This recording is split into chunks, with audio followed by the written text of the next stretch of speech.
Hey guys, ShockerCyclone here again. Just after recording my I don't really want to call it an update, just like kind of a channel status.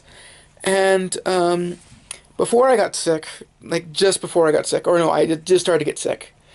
A video popped up by MMPRToys about I guess their experience with working with YouTube and how basically the rep said don't do Power Rangers because Power Rangers is dead. And I was going to do my own commentary on this. It's a little bit late to the party, but like you guys probably know, I've been sick. Like real sick. So, is Power Rangers dead? No. It is on life support though, I believe. Um,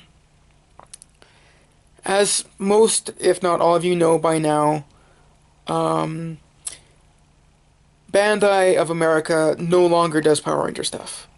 And Saban basically lost his entire media group because I don't want to say it's because of how bad Ninja Steel, and I've heard it's bad, I've never seen it because Ninja Steel was so bad, Super Ninja Steel, but I want to think that it's because, well, it had a lot to do with it. Um, the toys that Bandai of America were releasing just weren't that good. Like, the Blaze Megazord, which I have, looked really, really good. Um, a little clunky, but good. The um, Ninja Steel Megazord did not. It looked very, very cheap, especially since it was like 45 bucks Canadian. And the fact that they actually took the route of releasing the auxiliary Zords with like recolors of the other Zords to make like a whole Megazord and like a separate color. It's like they basically just jacked up the price for nothing. And like even their movie toys, which I do have the movie Megazord. Even though they're huge, they look cheap. Like they don't even look like they have very, very, very minimal paint apps. And quite frankly, I'm surprised they didn't lose it sooner. Like, and as far as the show goes, nobody wants to see Mighty Morphin Power Rangers again. They don't want to see remakes, which is basically what he was doing. Even the movie that came out, yeah, it was kind of a remake, but it was Power Rangers is supposed to be a kids show. And they open the movie with an allusion to a guy jacking off a bull.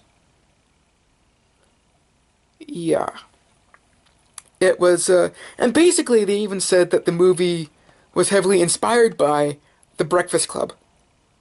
And basically you have to sit through the entirety of The Breakfast Club before you get into any action.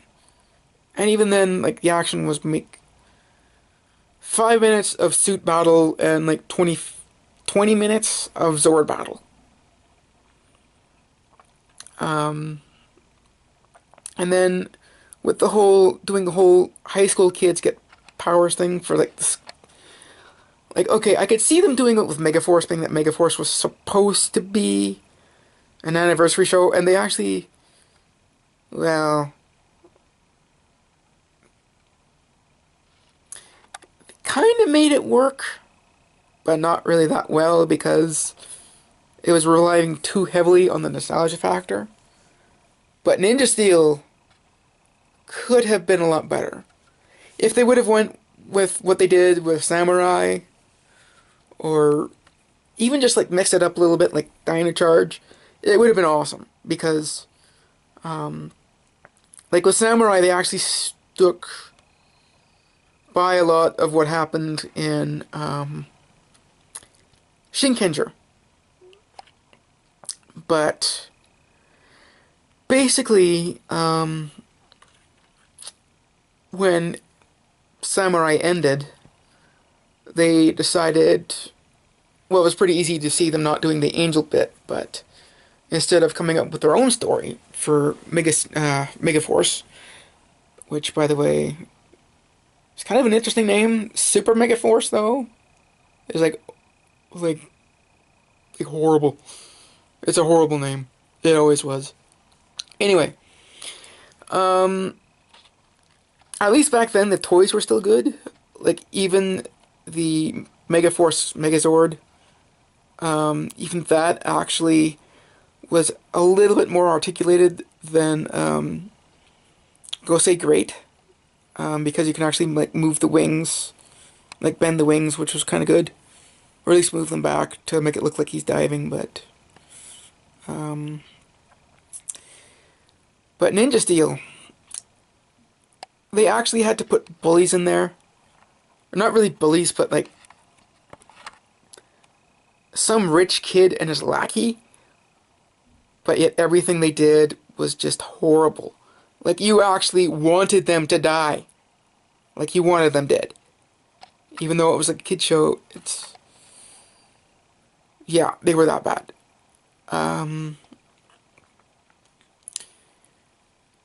If they would have actually stuck with Ninja for Ninja Steel, it probably would have been a lot better show. Like, make them all siblings, or at least, like, cousins. Done that. Like, had Red and White be a brother-sister, and then, like, the rest of them just be cousins. And making Blue into a magician when, like, our Ninja was an actual mage, that was bad. Like, honestly, I have not watched Super Ninja Steel yet. So when it comes to Beast Morphers, I've actually been very, very hesitant in getting behind it.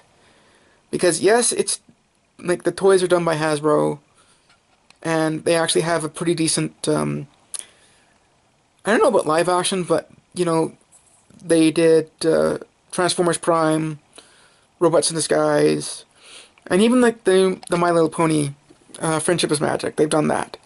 And those are shows I really, really enjoyed. But then again, Saban, I've heard, is a consultant. And yes, I purposely use quotes there. Which makes me wonder, how bad is he going to screw it up? Because it's obviously like he's trying to relive his glory days with the original Mighty Morphin. And I rewatched like the beginning of Mighty Morphin recently, and honestly, it's crap. Like, as time went on, it got better, but in the beginning it was shit. Sorry. Season 1 especially. Maybe it's because they deviated a fair bit from the Sentai, because a lot of times when they actually stick to the Sentai, it seems to work. But when they deviate, it can be hit or miss. Like, look at Lost Galaxy. That one is totally different from Gingaman, and yet it worked. Sort of. It worked for the most part, but the whole killing off Kendricks thing, and then just bring her back. It's like, if you're gonna kill her, just kill her. Just leave her dead. Don't get me wrong, I like Kendricks. I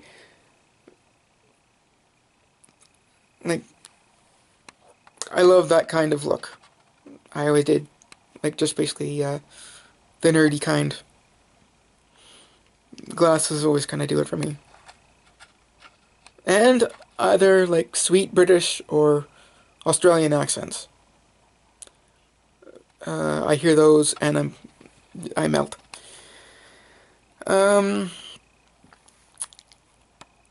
So, speaking of Australian accents, why did they get rid of Sally Martin's accent? They probably would, like, Ninja Storm probably would have had a lot bigger fan base if they would have just kept her with her natural accent. That's just my opinion, though. Anyway, so I've read the synopsis of Beast Morphers, and I don't know, like, the whole chopping into the morphing grid for power, couldn't they have just said that, we've discovered a new power source, but it needs to be protected? You know, here's gear to give you, like, battle armor. Go use it to protect it. Oh, by the way, here's animal-shaped robots. Have fun. They could have just did that.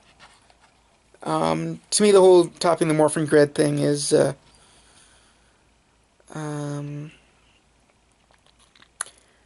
kind of too out there. I'm hoping the robots talk. Because,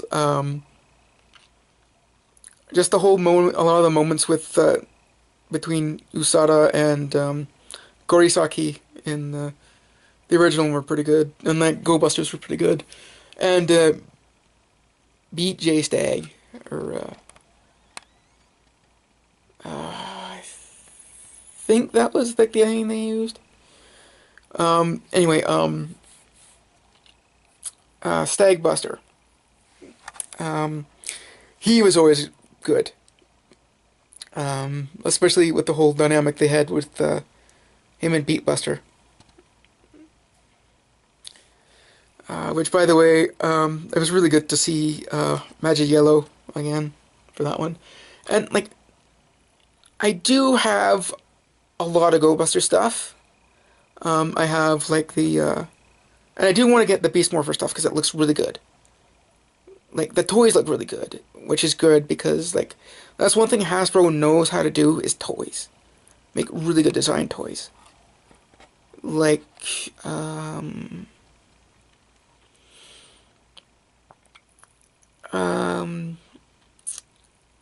Power of the Prime's Optimus Prime. They actually got it right. Because, you can combine, like, he's got, like, the whole trailer and truck thing, right? And you can combine them both to make G1 Optimus Prime, or you can transform the cab to make,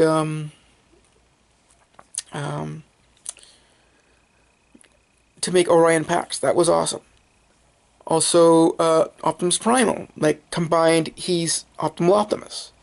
But yet, you can actually take the chest bit off and transform it into Optimus Primal's, like, sort of like what his Season 1 form was, but more techy.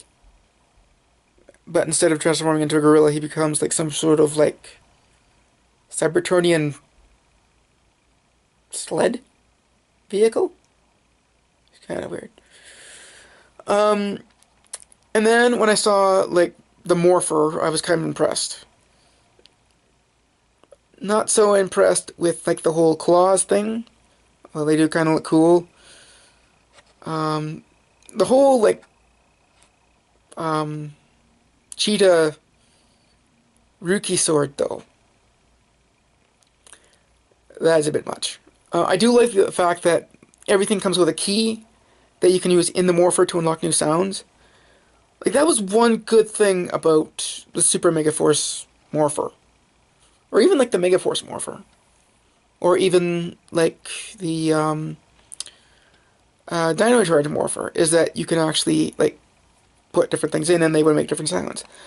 I never got the Ninja Steel Morpher, so I don't know if it made different sounds, but even if it did, I'm not too impressed with it, especially since they used, like, what was supposed to be their weapon.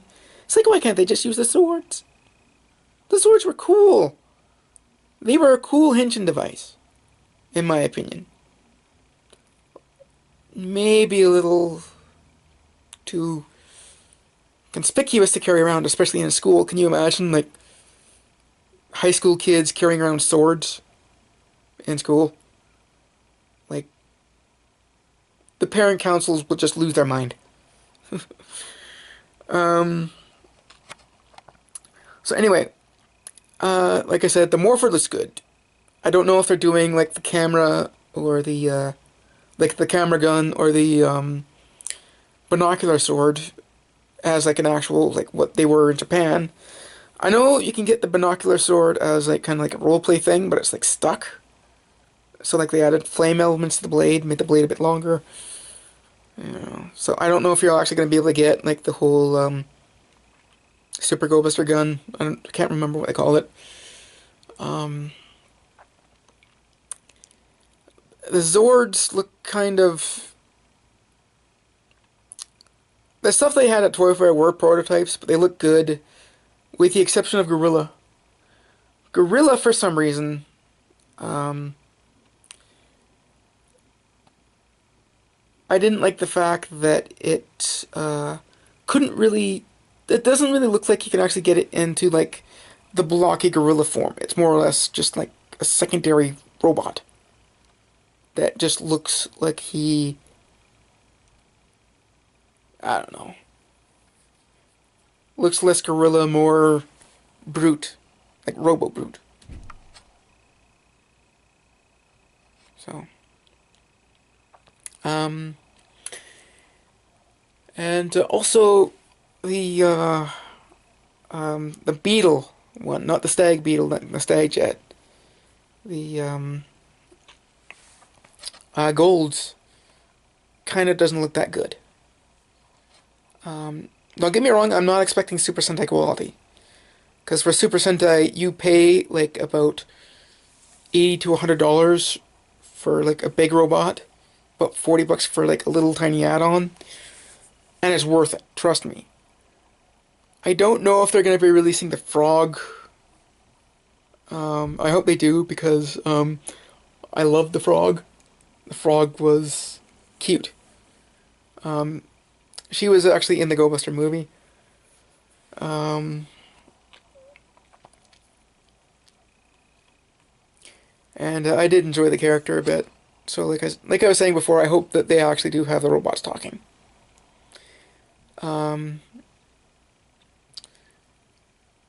Because that was one thing I really did not like about RPM, is the fact that the Zords did not talk, even though they looked like they should have been talking. And it would have explained the anime faces a whole lot better. Actually, when Go Busters first came out, I always thought that what it should be, if they ever did a Power Ranger version of it, was it should have been a RPM sequel. Like, Ziggy should be red, Dr. K should be yellow, maybe bring either Flynn back for blue, or even, actually, yeah, bring Flynn back for blue, and bring, oh, what was his name? Was it Chase? Was Chase the name of the Black Ranger? Anyway, bring the Black Ranger for gold. Because, let's face it, this story basically just had the Return of Vengeance written all over it. And it would have worked. So I'm kind of halfway interested to seeing what they're going to do with RPM. Don't know if I'm actually going to watch the premiere tomorrow. Might hold back a bit. It's also going to depend on where I can actually find it.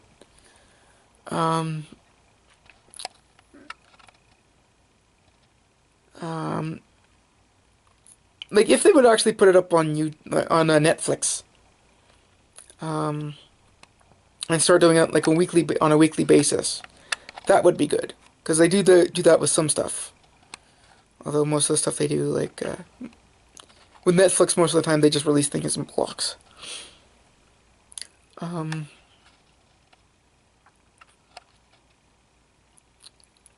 I don't think they're going to do that. I might have to resort to finding it on YouTube. Because I don't really watch live TV that much anymore. If I think I still get Nickelodeon on my TV. If I can, I might check and see if I can actually get it on demand on the website. But there's no guarantee of that. But like I said, it's going to depend on where I can find it. I'm